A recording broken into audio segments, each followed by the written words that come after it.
Oh, this is wonderful. Well, hello, everyone. Welcome to Whalefest 2017. You've probably been here, I would imagine, for a while.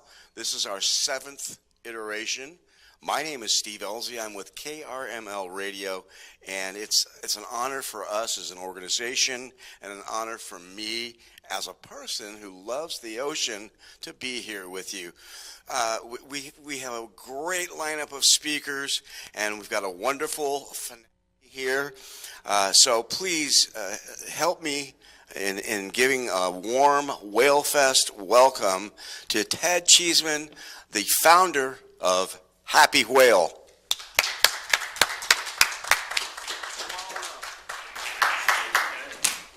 Oh no, what have you done? Here's hoping it comes back. Oh, look at that. All right, cool. Well, thank you for joining.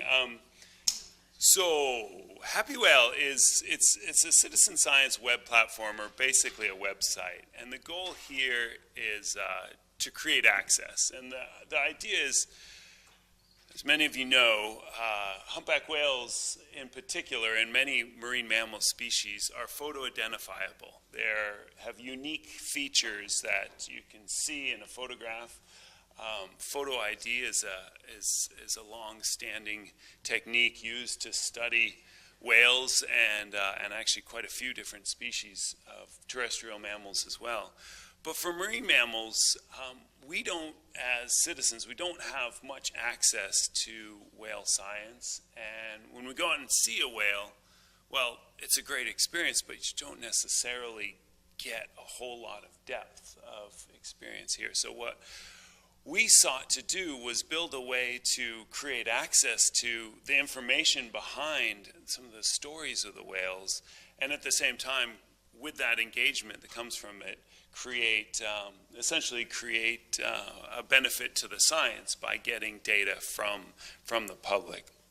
So whales have, some humpbacks have these beautiful fluke patterns. Some of them aren't so patterned, but as a whole, you have an incredible diversity of patterning. And these patterns are individually recognizable. Some of these patterns, you see the yellowing on some of these flukes. All of these whales are from Antarctica. That yellow is a diatom, so that goes away every year when they travel back north to warm waters. But the black and white patterns persist for a lifetime, or at least scars that they accumulate persist for a lifetime. There's a lot of stories to be told in these tales. You have, in this case, this is a whale named Modesta by Fred Sharp, whale researcher up in Alaska. In top right there, you see Fred's photo of Modesta from 2003. Well, sometime between 2003 and 2010, this whale got caught up in probably in fishing gear, and ended up with nerve damage on this left tail, and got the tail distorted and turned into a hook here, and made it actually a whole lot more distinctive. The whale on the bottom there likewise got caught up in something and ended up with this kind of nasty hook on the right tail, right fluke there. Tell stories also of predation that these whales have experienced or survived. All these 4 whales are whales that are from the California coast, and all of them have survived killer whale attacks. Probably that happened when they were young, probably happened when they were calves. But the scars they'll carry for a lifetime. And for us, it's pretty fantastic because these scars are pretty distinctive. We'll oftentimes see other stories in the whales, sometimes nasty cases here, like this whale was caught up in some fishing gear, had rope around its tail, and that cut into the tail, having a lasting scarring, but the whale seems to be surviving. But to kind of take a step back, I want to look at, we have, over the last 100 years, had this incredible shift in the experience of what whales mean to us. And it wasn't very long ago. These photos are from early part of the 19th century, early part of the 20th century, whaling, shore-based whaling right here in Monterey Bay. It was not more than really 50 years ago when the human experience of whales was primarily, well, honestly, much like we think of fish today as, biomass out there in the ocean to be taken as needed, and, hopefully we could do it sustainably. But the early efforts at conservation in California, if you look at the history of whaling, as is the same around the world, initially it was, the whales are getting scarce, and then a bit of technological development and an ability to go out further and catch more whales or catch whales more cheaply, and kind of an arms race along the way. And in the course of this, there was increasingly arguments for conservation, but that conservation was primarily saying, hey, let's preserve the whaling industry. Let's preserve the whales so that we can keep whaling. Well, from when these were taken, this is from the last whaling station, one of the last two whaling stations in California, from Point San Pablo up in San Francisco Bay. It closed in 1971. Since then, we've had this total perceptual shift. Like, that was the human experience of whales just roundabout when I was born. Today, this is much more the human experience of whales. This is like, most of us, our experience of whales is if we go whale watching, like, awesome, that's a beautiful animal. Awesome, here's a piece of a beautiful ocean. And in fact, even like revering the whales, not uncommon to look to whales as this kind of beautiful, spiritual presence in the ocean. Sort of a funny thing, though, because and these three photos are from the Antarctic, where I've spent a lot of my time among whales. Been leading expeditions to the south for the last 20-some years. And in that time, I've seen this huge recovery of the whale population, but as much as I want to see and communicate what's going on with these animals, it's a real challenge because you're out there. So this is a minke whale. Those previous two were humpbacks. And it has this beautiful chevron pattern on its back. And after taking these photographs and seeing this, I was talking with folks aboard, and very few people even saw that pattern because they're out there, dealing with a camera and trying not to fall out of the boat, and oftentimes you're whale watching and you're like trying not to get wet and not to get seasick and all the rest of it. And you could have David Attenborough up there on the PA system telling you the greatest natural history stories of these whales, but it's really hard in that moment. These are the moments that are they're life-changing for how beautiful they are, but they're not necessarily the best moments to learn, the science behind the whales, which is a shame because the scientific stories behind these whales, all the stuff you heard, from Dan and Dave immediately before this is really, at the end of the day, what adds, I think, quite a bit of value. You have these great stories like, this is the product of a project. This map is a product of a multi-year project about a decade ago. It was the SPLASH project, Structure of Populations, Levels of Abundance and Status of Humpbacks, where they took images, something like 18,000 photos of humpbacks across the entire North Pacific, 50 different research groups, led by a fellow John Kalamokidis, and altogether they managed to map the migratory routes of these whales. So, cool stories. I mean, our California whales, they travel down to Mexico. They completely ignore any walls we might build. They carry on down, some of them carried on down to Costa Rica, and each animal has its different story. Those that go down to Costa Rica, they're part of a population that's believed to still be endangered. Whereas the animals that go down to Mexico, they're thought to be pretty recovered. The whales that go between Hawaii and Alaska, they're believed to be fully recovered. So we recognize these differences, and in fact, we recognize there's individuality in these whales. Each animal has a different story. And to me, having spent much of my adult life trying to communicate this natural history. I've been looking for that way. How is it that we can, how is it that we can tell a story that will stick better? How is it that we can tell a story that those who are out there, you guys, if you go out whale watching, how will you bring home some of the science with you?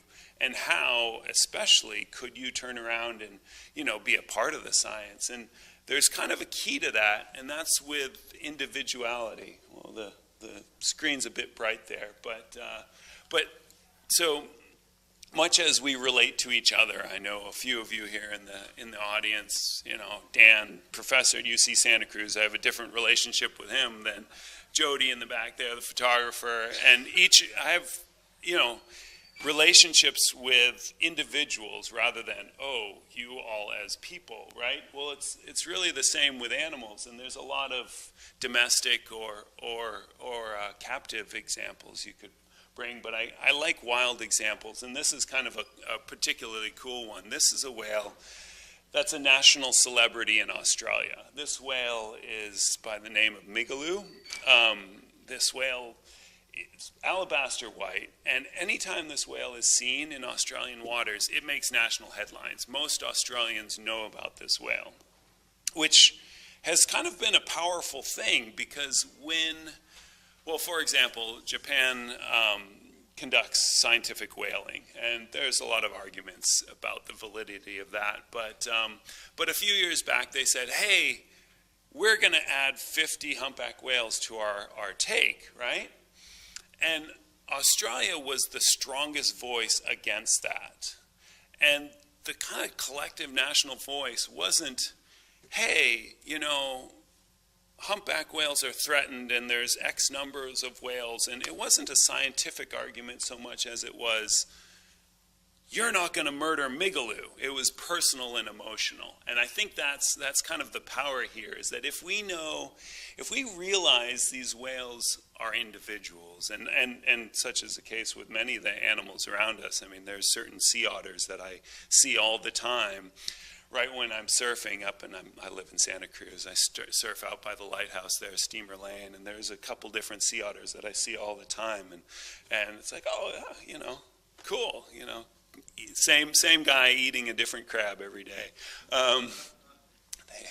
but having access to the individuality of these is really what we're trying to seek out. We have some local whale celebrities. There's a whale watch company in Southern California that produced a poster that said, meet some of our local celebrities, and this was one of the whales on that. This is a whale by the name of Delta, has been known by local researchers since 1987. This photo is from, I got the date wrong on there. This photo is actually from 2007, and in Monterey Bay, seen again in 2015 off of Newport Beach, Southern California, and I'll come back around to Delta later on in the talk here. But there's a bottlenose dolphin, one in particular that is very well known.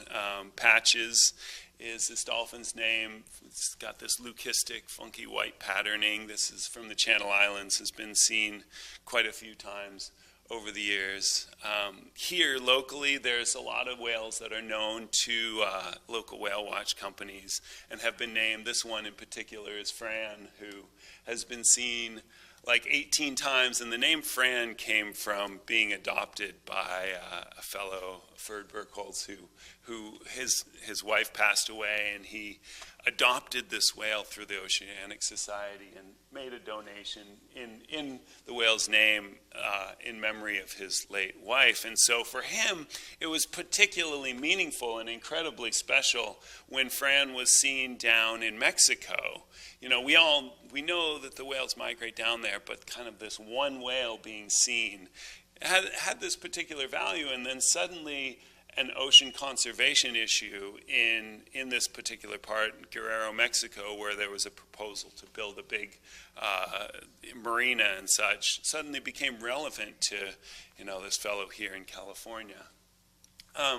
Another case of a kind of a local celebrity. This is black rake. So the adult, the female, that's mom and calf here, black rakes on the left, who survived a killer whale attack. And mom chompers. I've seen chompers. I've never seen black rakes. But it's been seen a couple years running, surviving well. On the East Coast, there's a super well documented whale population, and this one whale, Salts, is a female who had 12 documented calves, and a couple of her calves were very productive as well, and so she's known to be a great grandmother. It's this kind of story, and knowing the individuals, where they go, and by the extension of that, an application of population statistics, being able to understand what's happening with their population here in California. When I was a kid, first going whale watching, we didn't have summer whale watching here. It basically wasn't a thing because there weren't that many whales here. By the 1990s, there were about 500 humpback whales in our waters, and that's grown till now. We believe that our whale population is pretty stable among the humpbacks anyway, at about maybe 2,200 or 2,300 whales. Well, Antarctica, where I go to frequently, there were in the southern hemisphere about 2 million whales killed in the last century, right? So in particular, this one little island called South Georgia, there were about 18,000 humpback whales killed just immediately on the shores of South Georgia. And then they were gone. And there were basically no whales seen there for a better part of 50 years. In the course of my time there, we've started seeing whales again. And I want to know, what is the story behind this one? So this whole project kind of started for me when I photographed this whale along the Antarctic Peninsula, and then a couple days later I walked into the men's bathroom at Palmer Station, and this print was on the wall, and I'm like, hey, I know that whale. Because it was the first year I had a digital camera, and I was, looking at the camera, we call it chimping, right? You're like looking at the back of the camera, and I'm like, whoa, this whale had been attacked by a killer whale, and I was showing it around to people, and it's, those rake marks on the tail tips. Well, sure enough, here's my same whale, and I've since, in collaboration with this group, Allied Whale of Bar Harbor, Maine, who has collected a catalog of these whales, we've found other sightings of the same whale. So, but it hasn't been accessible, and so what we decided to do was build this system, try to really make it easy to get this information, but also rewarding, and that's kind of the idea, is really lower the bar to entry, but also make it super rewarding to do. So what we ask people to do is simply set your cameras so that the time and date is correct, and so when you go whale watching, photograph the whales. If you have any kind of, it takes a bit of a telephoto, a 200 plus millimeter lens, unless the whale happens to be really close. We have a couple cases of iPhone photos that we've managed to ID, but shoot the pictures, and then it's a website, happywhale.com, and it's easy enough. You go there and you submit photos, they upload, put in a little bit of details if you can, but we also read that straight off of the camera. And then what we do is we have automated image recognition so that we can match your images to the known whales. And we have a set of about 3,000 whales that we know of from California. Now, I said there's probably about 2,300 living whales here, and we don't know every one of them. But so that set goes back into the 80s, and certainly some of those whales aren't alive anymore, but we don't know necessarily which ones aren't alive. And the other day we had a whale photo come in from Cabo San Lucas down in Baja, and it was the first resighting of a whale, as far as we know, since 1990. So 27 years later, it's like, oh cool, that whale's still kicking around, right? We don't really know exactly how long they live. There's one case of a humpback that's known to be in excess of 50 years old from an old photo up in Alaska, but that's pretty rare.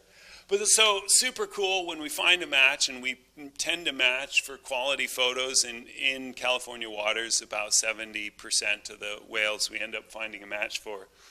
And if we don't find one, well, cool. You've made a contribution to science and a discovery of a new whale, and then we give that whale an ID. And we send back a notification. Sometimes I mean, there's an automated notification system, but there's a few naturalists out here who will text me images of the back of their camera, and then we'll ID them, and so they're right there in the field. They get this real time, woohoo! Here's the whale you saw, which is cool. Immediate feedback and fun. And the notification system is just simply that, hey, thank you for submitting, and hey, we identified your whale, and then, hey, your whale's been seen. Right now, this is happening a lot. All the whales not all of them, some of them stuck around for whatever reason, but most of our humpbacks have swam on down to Mexico and are going to their breeding grounds. And so they're being seen in Cabo San Lucas, which is a bit of a crossroads, a lot of a crossroads. And then from there, some go to coastal Mexico, some go to the outer islands of Mexico, and some carry on down to Costa Rica and Central America and such. And, pretty cool to hear about your whales gone down there, and then in the spring or summer coming back up here, and have a bit of a running tally. This is old. We've now had over 30,000 images submitted. We've identified whales in 8,000 different encounters and had 750 people contribute images, which I think is really neat because, from a research point of view, researchers have long said, oh, shoot, well, it'd be cool to get images from the public, but don't want to deal with so much communication. So the idea of 750 contributors is kind of terrifying from a researcher's point of view, but here it's actually an asset. We love it that there's more folks engaged because we're not necessarily emailing every person every time every whale is seen. But there's some companies here that have been really fantastic for this. Fast Draft Ocean Safaris, Monterey Bay Whale Watch, Blue Ocean Whale Watch, all out of here. And there's a few other companies that are getting more involved. You can go out there and ask the naturalists if they know the individual whales, and usually they'll say well, I can find out if we send the photos to Happywhale. And what it's allowed us to do is really document these local populations in a great deal of detail. Farallon Islands off of San Francisco is another area where whales concentrate, and then actually I'm fond of this because though it's not local, I don't know how well you can see that map, but Newport Beach down in Southern California. This is as our humpback population has grown and become kind of mature again or recovered, our whales have started to move into habitats that they weren't using prior to basically at first they came back and used the habitats presumably that they knew best, but also that had the best food. And so Channel Islands, Monterey Bay, Farallon Islands and such. But an area like Newport Beach, it's either a bit marginal or they just weren't using it because the whales that used to use it were hunted out. But in the last 6 years, whales have started to show up there, and this is the work of just one naturalist has identified. With his help, we've identified 90 individuals and in 300 sightings. And one of the cool things that came out of that, these whales aren't just out there swimming autonomously or, they're not just swimming blindly. They're not just kind of going through the motions of feeding. They have quite some stories about them too. This whale is a whale that got named Scarlet in the course of an entanglement. So this last year, there were close to 100 documented entanglements where whales got caught up in fishing gear. And this is kind of something that the local conservation and fishing folks are really grappling with how to deal with. Historically, we've had 10 documented entanglements a year.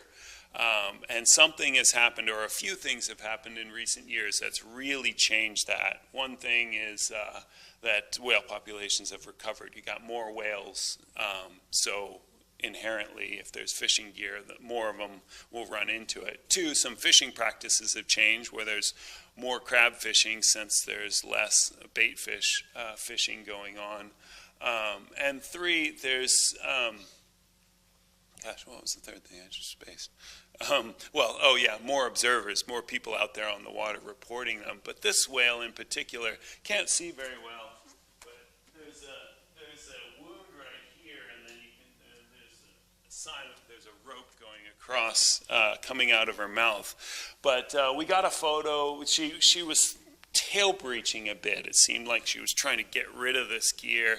And from this photo, when she threw her tail up in the air, we were able to ID her.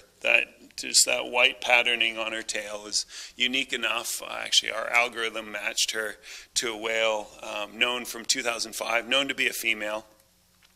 But in the course of being entangled, she basically had a crab trap lines around her, and probably was towing the trap below her. So, maybe 500 or 1,000 pounds of gear just towing along below her, which was causing her body condition to decline significantly. And it's a bit hard to see, but she's covered in this photo with cyanid lice, a whale lice, these big nasty pink lice that chew on their skin. And it's a sign of poor health. She was in declining condition. But then, so she was first seen in late August, entangled, and then through September, her condition got worse and worse until finally there were several attempts to cut the fishing gear off of her, but never could quite get to it. That whale rescue folks never quite could do it. But she managed to throw the entanglement off herself, and it was super encouraging and super cool to see. Over the course of this time, we were getting photos every couple of days. She was just sticking around Newport Beach, and so she was being seen regularly. And her body condition, first for about a week, she didn't do much. She just kind of lay comatose. And then she started to recover and was feeding. Her body condition improved. She was fluking up.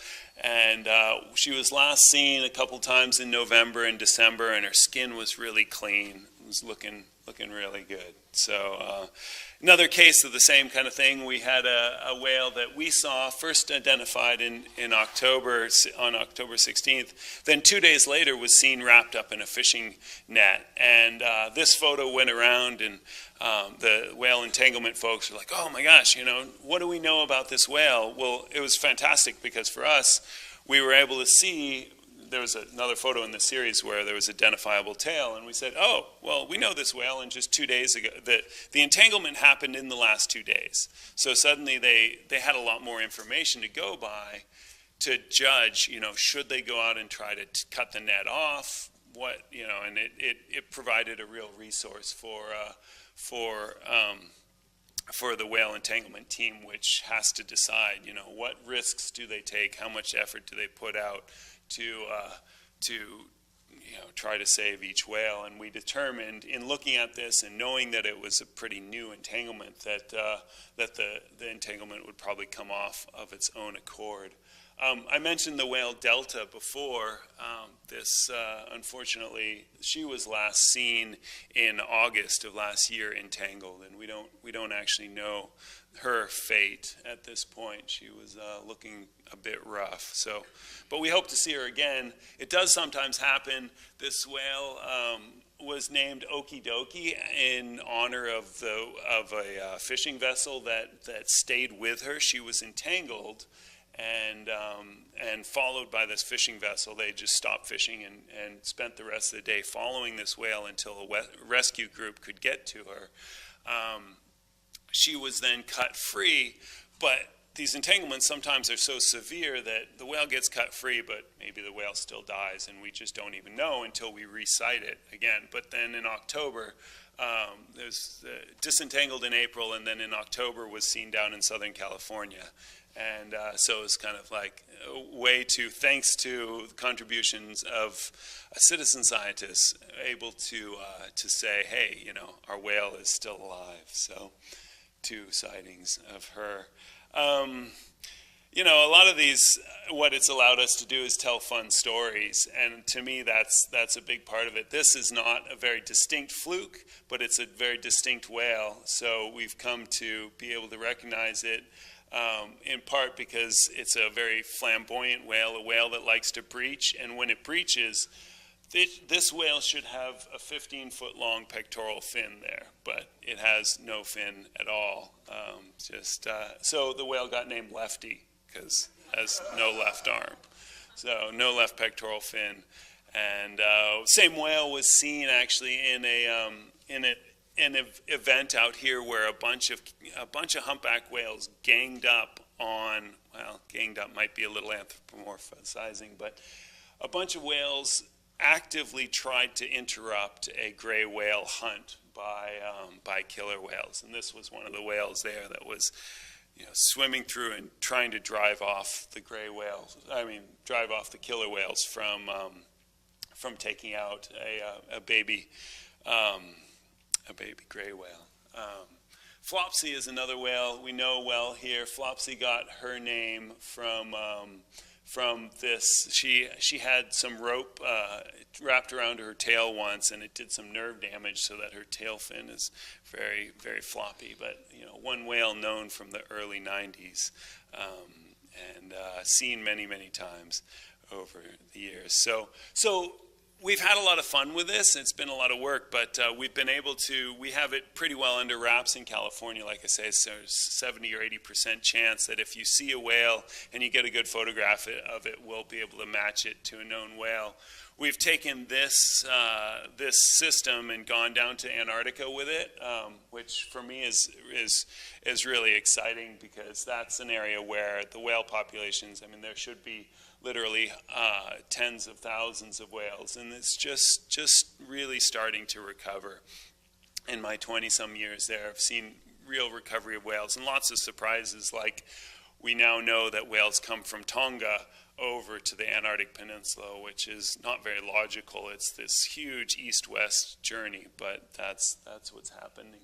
And it's, I think, a great thing. It's a great way to engage with these whales, because it makes a more lasting connection. You have that moment of glory out there among the whales, but you know, 6 months later, hearing about your whale being recited, I love some of these quotes that people have said to me. Oh, I feel a bit like a proud parent, or very happy to be part of this new discovery. To me, that's you know, people being engaged in the science, and then the science benefiting from it. So from this, we're trying to create a global humpback whale catalog, and so wherever you go, if you go whale watching, you can see the whales. This is what it looks like, or can know about the whales. This is what our documenting of whales in Monterey Bay looks like.